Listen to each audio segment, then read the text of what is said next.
ابو لہب ہلاک ہوا۔ اللہ رب العالمین نے ارشاد فرمایا تبت یدا ابی لہب و تب، ابو لہب کے دونوں ہاتھ ہلاک ہو گئے اور وہ خود ہلاک ہوا۔ ابو لہب رسول اللہ صلی اللہ علیہ وسلم کا چچا تھا، عبد العزیٰ ابن عبد المطلب اس کا نام تھا۔ لہب شعلے کو کہتے ہیں، تو اس کا معنی ابو لہب کا معنی شعلے کا باپ یا شعلے والا۔ رخساروں کی خوبصورتی اور سرخی کی وجہ سے یا طبیعت کی تیزی اور جوش کی وجہ سے ابو لہب کے نام سے مشہور ہوا، اور پھر جہنمی ہونے کی وجہ سے فی الواقع شعلے جیسا ہی بن گیا یا شعلے والا بن گیا۔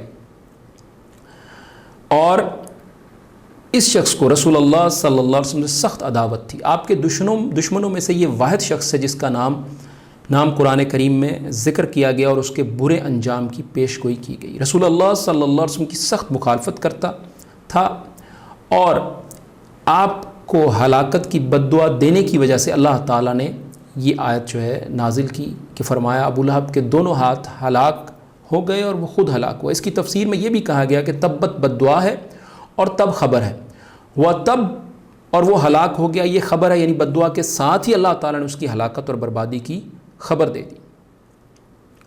یہ بد دعا ان الفاظ کے جواب میں ہے جو اس نے نبی صلی اللہ علیہ وسلم کے متعلق غصے اور دشمنی میں بولے تھے۔ ابو لہب کے دونوں ہاتھ ہلاک ہو گئے۔ یہاں ہاتھوں کا تذکرہ خاص طور پر اس لیے کیا گیا کہ ایذا رسانی، تکلیف دینے میں ہاتھوں کا حصہ سب سے زیادہ مؤثر ہوتا ہے اور اسی سے سب سے زیادہ کسی کو تکلیف پہنچائی جاتی ہے۔ دوسری وجہ یہ ہے کہ ہاتھوں سے مراد اولاد، ساتھی اور مددگار ہوتے ہیں جو دست و بازو بنتے ہیں۔ تو اس صورت کے نزول کے چند برس بعد جنگ بدر میں قریش کے اکثر و بیشتر بڑے بڑے سردار مارے گئے جو اسلام دشمنی میں ابو لہب کے مددگار اور دست و بازو تھے۔ مکہ میں جب شکست کی خبر پہنچی تو اس کو بہت رنج ہوا، چنانچہ جنگ بدر کے چند روز بعد یہ عدسہ کی بیماری میں مبتلا ہوا جس میں طاعون کی طرح سے گلٹی نکلتی ہے۔ اسی میں اس کی موت واقع ہو گئی۔ 3 دن تک اس کی لاش یوں ہی پڑی رہی جیسا کہ تاریخی روایات میں آتا ہے، حتیٰ کہ سخت بدبودار ہو گئی۔ بلاآخر اس کے لڑکوں نے بیماری کے پھیلنے اور آر کے خوف سے اس کے جسم پر دور ہی سے پتھر اور مٹی ڈال کر اسے دفنا دیا۔ اس کی مزید اور مکمل شکست اس طرح ہوئی کہ جس دین کی راہ روکنے کے لیے اس نے ایڑی چوٹی کا زور لگایا، اسی دین کو اس کی اولاد نے قبول کر لیا۔ عتبہ اور اس کے بھائی اور بہن نے اسلام قبول کیا۔ یہاں ایک سوال اور بھی ہے کہ ابو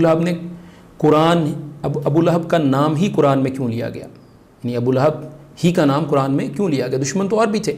پہلی وجہ یہ ہے کہ عرب میں کوئی باقاعدہ حکومت نہیں تھی جہاں فریاد کی جا سکے۔ ایک قبائلی حمیت اور قبائلی تعلق ہی وہ چیز تھا جو مشکل حالات میں یا مشکل اوقات میں کام آتا تھا۔ مظلوم شخص اپنے قبیلے کو مدد کے لیے پکارتا، سارا قبیلہ اس کی حمایت کرتا، اس لیے مجبوری میں بھی اور اضطرارن بھی ان کو صلہ رحمی کا لحاظ رکھنا پڑتا۔ لیکن ابو لہب وہ بدبخت شخص تھا کہ جس نے اس دور کے اس قانون کے خلاف اپنے قبیلے سے ہٹ کر آپ کی مخالفت کی، رسول اللہ صلی اللہ علیہ وسلم کی مخالفت کی۔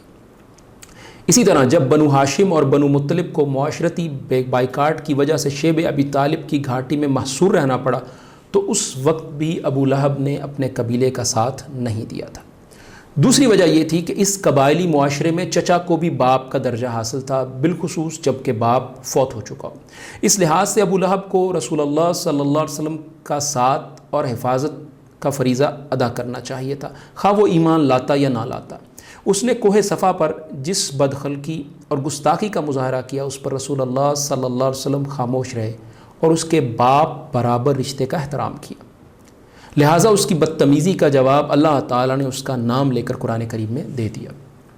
یاد رہے کہ آپ کے چچا ابو طالب نے آپ کی حفاظت کے لیے زندگی بھر قریش مکہ کی مخالفت مول لی، حالانکہ وہ آخری دم تک ایمان نہیں لائے تھے۔